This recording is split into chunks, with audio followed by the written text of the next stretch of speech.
Bonjour à tous, c'est Mickaël Sauton, votre coach en développement personnel. Alors aujourd'hui nous allons faire une vidéo sur les couples et avec comme question principale, un couple peut-il s'user? Voilà, ça paraît très général et c'est vrai que bon, la plupart des gens répondront oui. Voilà, on a envie de répondre oui, mais évidemment c'est plus compliqué que ça et ça amène évidemment des solutions éventuelles et des définitions à donner. Alors tout d'abord, on va commencer par une petite définition. Qu'est-ce qu'un couple? C'est vrai que personne ne se pose la question de ce que c'est que le couple, alors que ça paraît être une notion essentielle. Alors on va dire que c'est deux personnes qui sont ensemble et qui construisent un projet plus ou moins d'avenir. Même si dans certains milieux, on vous dira qu'un couple, c'est finalement deux personnes qui ont des relations sexuelles ensemble. Mais il faut s'entendre, il y a, on va dire, la définition un petit peu qui venait du côté du mariage finalement, l'association de deux personnes qui construisent un projet de vie, voilà. Et puis le couple version, j'allais presque dire version moderne, mais c'est un petit peu usurper cette appellation quand même, où finalement c'est juste deux personnes qui se donnent des rendez-vous, qui couchent ensemble en fait, en réalité, hein, voilà, qui ont des relations sexuelles éventuelles, et voilà. Mais quelque part, on peut remettre en question encore une fois cette deuxième définition, puisqu'on peut dire, ouais mais du coup il y a des couples qui ne sont finalement pas en train de faire l'amour, ils ne le font plus du tout, et ils sont quand même en couple. Vous voyez, enfin, c'est intéressant, hein, c'est intéressant. Bref, en gros, on situe à peu près ce concept-là dans ces eaux-là, hein, une triangulation entre ces trois petites définitions, hein, quelque part. Et c'est là où j'en viens à mon premier point, c'est que pour que un couple soit couple, il faut déjà qu'ils partagent les mêmes règles. Donc, au sein de ce couple, il faut que les deux personnes, si vous voulez, aient la confiance. Et cette confiance provient du fait qu'on respecte un dogme qui est propre au couple, hein, et il n'y en a pas d'autres équivalents sur Terre, voilà. Ce qui veut dire, par exemple, pour vous donner un exemple concret, un cas concret, si le mec, par exemple, pour prendre un couple homme-femme, si le monsieur, lui, dans son esprit, embrasser n'est pas trompé, par exemple, et que la femme, pour elle, embrasser, s'est trompée, bah déjà, à un moment donné ou à un autre, ce couple va avoir des problèmes. Alors, on est d'accord, hein, c'est vrai que, parti comme c'est, voilà, ils se sont mis ensemble, ils ne connaissent peut-être pas tout, hein, effectivement, et ça fait mention peut-être à une précédente vidéo qu'on a faite, doit-on coucher le premier soir, et comment peut-être, quand on veut faire un couple justement qui dure, est-ce qu'on ne doit pas d'abord un peu se connaître soi-même et la personne qu'on a en face de nous? Parce que de cette connaissance naît la confiance, naît l'inspiration même, ça peut nourrir la sexualité, hein, n'oubliez jamais ça. Et effectivement, si un couple ne partage pas les mêmes règles, ça va poser souci à un moment ou à un autre. Voilà. C'est pour ça que moi je suis pas très fan, si vous voulez, des mises au point abruptes. Vous voyez, par exemple, je sais pas, dans les 5 premiers rendez-vous, vous casez le truc du style voilà, moi je suis comme ça, comme ça, comme ça. Ça, c'est pas quelque chose qui m'enchante particulièrement. Maintenant, faire comprendre à l'autre ses propres règles pour créer des règles communes à ne pas dépasser quelque part. Voilà, quel est le cadre du couple quelque part. Ça peut être intéressant et je peux vous assurer que ça peut paraître anodin tout ça, hein, mais le nombre de gens sur internet qui déjà vous disent c'est compliqué, sur Facebook par exemple, vous comprenez que le couple, c'est pas si, comment dirais-je, clé en main que ça. Vous voyez ce que je veux dire, hein. Donc en fait ça fait partie, vous voyez, dans les premiers temps, ça peut être intéressant, vous voyez, de faire cette approche-là, parce que ce qui use un couple, dans les premiers temps, c'est ça. C'est-à-dire toutes ces petites choses qui font que Alors, vous me direz, oui, mais du coup, ça peut être une différence, ça peut être une force. Alors, tout dépend ce qu'on appelle une différence. Vous voyez, voilà, complémentarité, oui. Si c'est des différences fonctionnelles fondamentales, vous voyez, ce qui touche quand même à l'essence du couple, vous voyez. Par exemple, dans certaines sociétés, on peut avoir plusieurs femmes. Dans certaines autres sociétés, vous allez prendre cher, excusez-moi l'expression, mais c'est ça, voilà. Si vous êtes pris, voilà, la femme va vous quitter tout de suite, vous voyez, enfin, il n'y aura pas de demi-mesure, vous voyez, par exemple. Dans d'autres, voilà, il m'a trompé, c'est pas très grave, vous voyez. Donc, chaque culture, on pourrait rapprocher ça de la culture, hein, très clairement, a sa propre proposition, j'ai envie de dire. Hein. Donc, est-ce que, par exemple, puisqu'on parle du mot usure, c'est pas anodin, deux personnes qui sont de cultures différentes peuvent très bien s'entendre, évidemment, si elles arrivent à créer leur propre dogme, avec des règles que tout le monde connaît, les deux sont d'accord, et on compose. Hein. Mais il faut composer, parce que si vous ne composez pas, généralement, ce genre de couple va droit dans le mur, hein, généralement, parce que les différences sont telles ensuite que il y a bien un moment où ça va péricliter, vous voyez, hein, donc c'est quand même, non mais c'est quand même important de le dire, hein, c'est quand même important de le dire, en termes d'usure, pour que le couple ne s'use pas, il doit avoir des règles immortelles, quasiment, hein, des règles qu'on ne peut pas transcender quelque part. Hein. Voilà, il y a des limites pures à ne pas franchir. Souvent, par exemple, les hommes n'ont pas conscience, voyez, de ces règles. C'est pour ça que c'est important, mesdames, parfois, de bien savoir ce qu'on veut, et quand on veut construire quelque chose, il faut le faire savoir aussi un petit peu. Ça, c'est important. Alors, pas, encore une fois, pas de manière abrupte et de manière énumérée. Vous voyez, pas, il faut utiliser voilà, des outils plus subtils. Mais bien faire comprendre qu'on est dans ce cadre-là. Voilà. Qu'on est, voilà, embrassé, pour moi c'est tromper, etc. Vous voyez, c'est, si tu vas avec une autre femme, voilà, ça risque de mal se passer. Vous voyez, enfin vraiment se dire que c'est des limites infranchissables. Parce que sinon, bah finalement, sans règles, finalement, on fait un peu n'importe quoi. Et après même, l'absence de règles, ou l'absence même de connaissances, vous voyez par exemple, quand on parlait la dernière fois de coucher dès le premier soir, bah, c'est un petit peu ça. C'est-à-dire que, euh, admettons un homme n'a pas trop les règles, etc. La fille commençait à se dire que bah, c'était peut-être un vrai couple, hein, finalement. Il n'y a pas eu vraiment d'entente particulière, et le mot entente est important.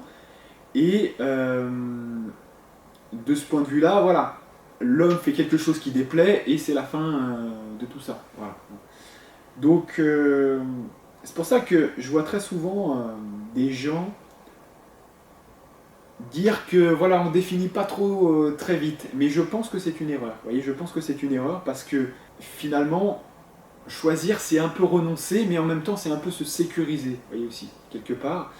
Parce que si on veut construire quelque chose de crédible, il faut savoir ce qu'on veut, tout simplement, à un moment donné. Il faut dire les règles qu'on veut dans tout ça. Tout n'est pas, voilà, tout ne peut pas être deviné, vous voyez, en instantané. Hein. Alors certains diront que c'est une construction qui doit se faire avec le temps. Oui, mais il y a quand même certaines règles. Si vous mettez trop de temps avant de finalement la verbaliser, ça risque, voilà, hein, ça risque de poser un petit souci. Alors tout dépend. Si vraiment, encore une fois, c'est là où avoir la même culture, être dans le même pays est avantageux, puisque généralement on a des règles communes. Mais des fois, même dans le même pays, on a des façons de faire un petit peu différentes. Hein, donc, et puis on n'a pas les mêmes attentes. Hein. Donc c'est important dans les débuts du couple de bien définir ça, hein, très clairement. Alors ensuite, quand on parle d'usure, moi il y a quelque chose qui me vient, et d'ailleurs je l'ai noté là, c'est quelque chose d'assez intéressant, c'est les trois canaux principaux finalement de rapport à l'autre en termes sensoriels, vous voyez, en termes au niveau des sens. Alors ça c'est intéressant parce que quand on a l'habitude d'être avec l'autre, on a l'habitude de faire l'amour notamment, souvent les gens vous disent, enfin certains, il y a une forme d'usure pour le coup dans le fait qu'on fait un peu toujours la même chose. Alors déjà moi, ce que j'ai souvent tendance à dire, c'est que normalement, il faut, dans la mesure du possible, essayer de toujours, comment dirais-je, de toujours sacraliser un petit peu ce moment-là, c'est-à-dire le moment de coucher avec l'autre. Parce que je dirais qu'il faut en prendre soin, c'est-à-dire quand vous le faites, et là on revient encore une fois à notre précédente vidéo, quand vous le faites, vous devez le faire vraiment en pleine conscience. C'est-à-dire que ça serait pas bête, par exemple, d'attendre un petit peu quelques jours que le désir soit vraiment important. Par exemple, ça pourrait être quelque chose d'intéressant comme approche. Pour vraiment se dire, vous voyez, il y a quelque chose, parce qu'on sait dans le corps que c'est un peu ça, les hormones, etc. Je vais prendre un terme que tout le monde va peut-être comprendre, mais que ça fermente, vous voyez, à l'intérieur. Et qu'il y ait vraiment un retour à cette personne, parce que c'est une pulsion pure, vous voyez, et voilà. Alors que quand on le fait tous les jours et un peu de manière méthodique, il peut y avoir ce côté routine. Tout simplement parce que je pense qu'il faut s'habituer à changer de rythme. Voyez, parfois vous allez faire 2 fois de manière fougueuse un jour, voilà, parce que ça s'y prête. Vous ne le faites pas pendant 3 4 jours. Voilà, le moment où vous avez un pic de désir, pour que ça se reconstruise peu à peu, parce que peut-être que voilà, vous aviez moins envie ces derniers jours. Et là, voilà, ça commence à gamberger, vous voyez, et à macérer, j'ai presque envie de dire ce terme-là, macérer en termes de désir, en termes de, vous voyez, d'envie. Hein. Et là, après, par exemple, vous pouvez vous faire une petite sortie et à la fin avoir ce bénéfice-là, quelque part, hein, de l'intensité. Voilà. Ça, c'est intéressant parce qu'en fait, on pourrait même rejoindre finalement un petit peu les théories sur le jeûne, le fait de laisser du temps au corps. Vous voyez, par exemple, c'est très intéressant ça. Et ben là, c'est un petit peu pareil. Forcément, quand vous le faites tous les jours à la même heure, et ben le corps, vous savez quoi, hein, c'est très connu, il s'adapte. Hein. Voilà. Et d'ailleurs, vous remarquerez que le lendemain, vous faites un jour, le lendemain, vous approchez de l'heure, il y a une envie qui vient, ben voilà, mais c'est pas vous qui avez déclenché cette envie, hein, c'est l'habitude, hein, c'est tout simplement l'habitude. Comme à la même heure, il y a un pic, voilà, parce que finalement, vous savez, c'est la. On va pas dire que c'est l'envie, mais c'est du manque, hein, voilà. Et oui, c'est le manque, vous avez un désir qui est en manque, et il vous faut votre dose. Hein. Donc, parce que vous le faites toujours à la même heure quelque part, et en fait ça revient, en fait, le corps vous redemande, parce qu'il a beaucoup apprécié évidemment, et le corps vous redemande ça. Hein. C'est pas vous qui vraiment invoquez ça, enfin c'est vous qui, par nature, vous êtes votre corps, hein, c'est pas ce que j'ai voulu dire, mais vous voyez, c'est pas vraiment vous qui consciemment, voyez, allez vers ça. Et bien par exemple, dans notre cas là présent, ce qui peut être très intéressant, c'est au lieu de le faire à l'heure dite, vous attendez un petit peu le soir, par exemple, je ne sais pas si c'est à 18h, la veille c'était à 18h, vous l'avez fait à 18h, vous attendez peut-être quand vous serez dans votre lit, par exemple, un petit peu plus tard, voilà, pour juste, vous voyez, ce petit temps d'attente, voyez, vous avez attendu un petit peu, et bien ça c'est une victoire sur soi-même, et sur le fait que vous profitez de cet état, de cette puissance de désir quelque part, et ensuite vous consommez. Voilà. Ça, pour l'usure, par exemple, pour contrer l'usure, c'est exceptionnel. Hein. C'est une technique que vous pouvez essayer d'utiliser. Hein. Alors, il me reste que quelques minutes pour vous parler quand même de la réinvention et de ses limites. Alors, là, je vais m'inscrire un petit peu en faux de certains coachs que j'ai vu un petit peu parler hein, sur ce sujet, qui vous disaient ouais, pour tuer l'usure finalement, il faut faire plein de choses et toujours se réinventer. Vous voyez, j'ai vu ça pas mal de fois, c'est quasiment tous les coachs. Pour vous dire, alors mes amis les coachs, hein, j'ai rien contre eux, même si je préfère un petit peu mes amis les psychologues parce que je viens de là, j'ai rien contre mes amis les coachs, mais c'est vrai que parfois, là par exemple, je vais m'inscrire en faux, je vais proposer en tout cas quelque chose d'un petit peu différent. je considère, moi personnellement, que se réinventer c'est bien. Donc c'est pas, moi voilà, à ce niveau-là, j'ai rien contre le fait de faire toujours de nouvelles, comment dirais-je, de nouvelles activités, même sexuellement par exemple, de varier les plaisirs, mais je mettrai quand même une limite à ça. Voilà, les limites de la réinvention. Faut faire attention parce que il ne faut pas tomber dans un côté industriel du toujours plus. Vous voyez, j'ai presque envie d'oser la comparaison avec le capitalisme. Vous voyez, jusqu'où on va, hein, jusqu'où on va.